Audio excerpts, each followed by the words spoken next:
آج یقین کریں حصول علم بہت آسان ہو گیا ہے،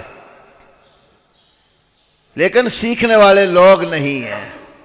علماء ایسے ہی نہیں پیدا ہو جاتے، علماء کے پیچھے ایک لمبی ہسٹری اور داستان کئی سالوں پر محیط ہوتی ہے، جو وہ اتنے مشکلات اور سفر طے کرنے کے بعد جا کر علم کی منزل پہ پہنچتا ہے۔ ہمارے بر صغیر پاک و ہند میں بھی اس طرح کے بہت سارے واقعات پرانے علماء کے پاس بیٹھ جاؤ، آپ کو سننے کے لیے ملیں گے کہ انہیں کتنی مشقت سے دین پڑھا۔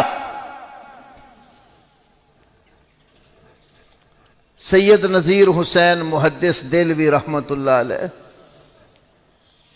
برصغیر پاک و ہند میں علم کی ایک مسند شاہ ولی اللہ رحمہ اللہ کے خاندان کی معروف ہے۔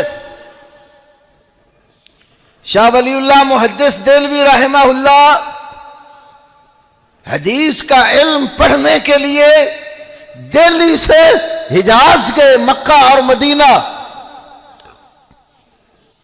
اور اس وقت وہاں حرم میں عراق کے علاقے سے کردی قبیلے سے شیخ ابو طاہر محمد بن ابراہیم الکردی بڑے عظیم محدث تھے۔ وہ دیکھو کس علاقے سے آئے ہوئے، حرم میں، یہ دہلی سے گئے ہوئے، اور وہاں جا کر ان سے حدیث پڑھی، پھر واپس ہند میں آ کر امام مالک کی حدیث کی کتاب المعطا کی 2 شروحات لکھی، ایک عربی زبان میں اور ایک فارسی میں۔ ایک کا نام المصفا، دوسری شرح کا نام المسوا۔ یہ دونوں معطا امام مالک کی شروحات ہیں جو شاہ ولی اللہ رحمہ اللہ نے لکھی۔ شاہ ولی اللہ رحمہ اللہ کی اولاد میں 4 مشہور بیٹے ہیں، چاروں عالم بنے دین کے۔ دیکھیں اولاد کو بھی تربیت دی اسی دین کی، اسی علم کی۔ آج ان چاروں کا شہرہ اس دنیا میں ہے۔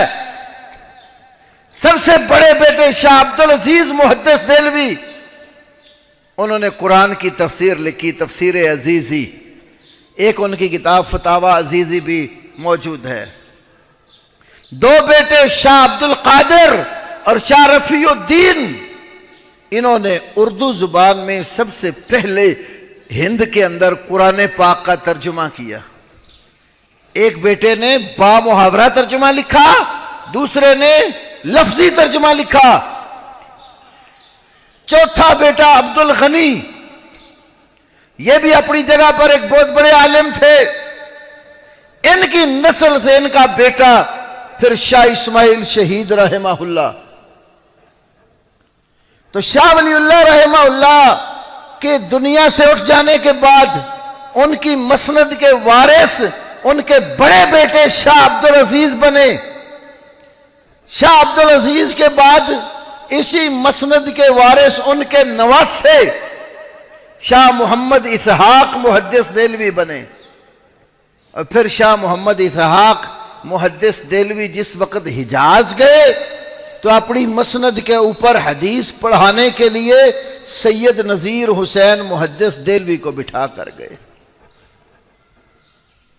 ہمارے ہاں جو مدارس میں حدیث کی کتابیں پڑھائی جاتی ہیں نا، بخاری شریف، پھر اس کے بعد مسلم شریف، مسلم آج سے کوئی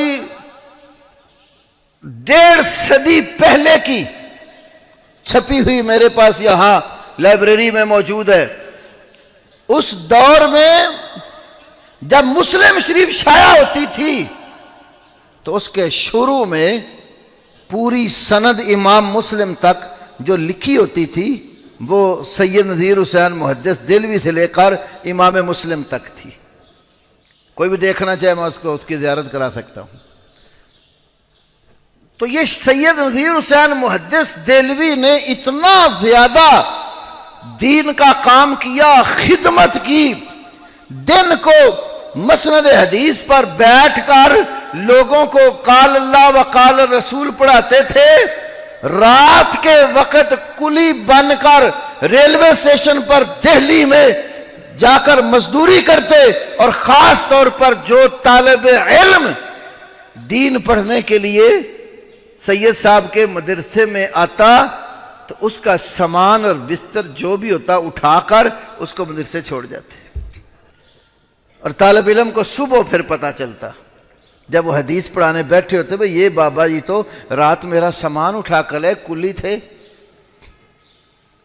دارالحدیث رحمانیہ کے اوپر پوری ایک کتاب موجود ہے ہمارے پاس، جس میں پورے مدرسے کے حالات ہیں۔ اتنی مشکلات، کیا ہمارے کالجوں میں، اسکولوں میں، یونیورسٹیز میں ایسے پروفیسر حضرات یا دین کے معلمین، دنیا کی تعلیم کے معلمین ہیں جو اس طرح طالب علموں کی خدمت کرتے ہوں؟